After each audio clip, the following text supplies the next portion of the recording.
So, Adam, here at home, pretty mild out right now, but what's happening? Is the weather changing?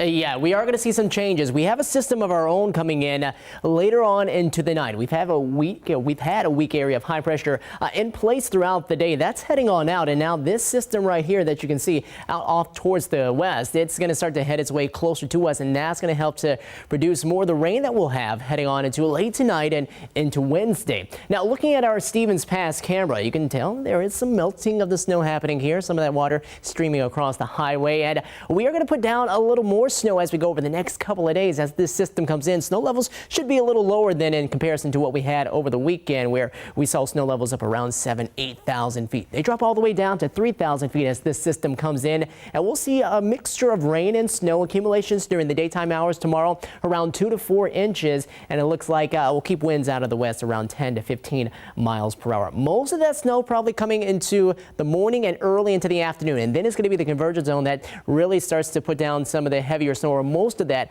accumulation amount, as we go later on into the day. But more on that in a second. Let's first talk about how today it was milder, but we had a lot of clouds here in Paulsville. Good afternoon to you. We are still cloudy, and some of the sunshine that we had out there just a few moments ago here in Seattle has disappeared. We're at 54, that temperature dropping down from 58 just last hour, and we're noticing a wind coming in at 11 miles per hour.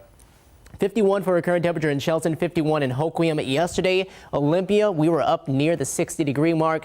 Not the case today. A lot more clouds have kept us cooler there. And then 40s for Oak Harbor right now, closer to Hoquiam. Now, we are seeing at least a few returns showing up on radar. That's over Vancouver Island, and this is going to be some of the forerunning showers that we'll have with this disturbance. Not a lot really associated with that, and probably a lot of that will miss most spots across western Washington. We'll see those up into the foothills of the Olympics and the Cascades, though, as we go deeper into the night. This particular band of clouds right here just behind the cold front is actually where we are going to see some of the heaviest rain with this, which is not going to be all that impressive either. We'll expect that to be relatively light too.